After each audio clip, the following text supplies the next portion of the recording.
Travancore Cochin Hindu religious institutions act 1950 പ്രകാരമാണ് Thiruvithamkoor Devaswom board പ്രവർത്തിക്കുന്നത്. Malabar Devaswom board act 2008 നിലവിൽ വന്നിട്ടുണ്ട്. ഈ നിയമങ്ങൾക്കനുസരിച്ച് എടുക്കുന്നതിന് ഒരുപാട് പരിമിതിയുണ്ട്. സുപ്രീം കോടതി പല കേസുകളിലും ഇതിനെ സംബന്ധിച്ച് വിധി പറഞ്ഞിട്ടുണ്ട്. Temple funds are meant for the temple and its devotees not for the government use. അത് Ratilal Panachand Gandhi versus state of Bombay 1954. അപ്പോൾ എത്ര വർഷങ്ങൾക്ക് മുമ്പാണ് നോക്കിക്കോളൂ.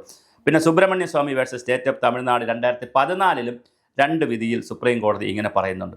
എന്നാൽ സർക്കാരിന് ഇടപെടാൻ കഴിയുന്നത്, ഞാൻ പറഞ്ഞ സിദ്ധാന്തമാണ്, പ്രയോഗം രണ്ടാമത് ഞാൻ പറയാം, സിദ്ധാന്തമാണ് പറയുന്നത്. അപ്പോൾ എന്നാൽ സർക്കാരിന് ഇടപെടുന്നതിന് പരിമിതിയുണ്ട്. ദേവസ്വം ബോർഡിൽ ഗുരുതരമായ ഫണ്ട് ദുരുപയോഗവും അഴിമതി നടന്നാൽ സർക്കാരിന് അന്വേഷണം നടത്തി കോടതിയുടെ അനുമതിയോടൊക്കെ കൂടി സർക്കാരിന് ഇടപെടാൻ പറ്റും. അതൊക്കെയാണ് ഇപ്പോൾ സർക്കാർ ചെയ്തുകൊണ്ടിരിക്കുന്നത്. എന്നാൽ സ്വന്തമായ പദ്ധതികൾക്കോ പൊതുനിധികൾക്കോ ഈ പണം എടുക്കാൻ കഴിയില്ല. അതിന് തന്നെ സംബന്ധിച്ച് ഒരുപാട് കാര്യങ്ങൾ ആർട്ടിക്കിൾ 25, 28 പാർട്ട് 3 ഫണ്ടമെൻ്റൽ റൈറ്റ്സ് പൗരസ്വാതന്ത്ര്യമൊക്കെ പറയുന്നിടമുണ്ട്. ആർട്ടിക്കിൾ 26B ഉണ്ട്.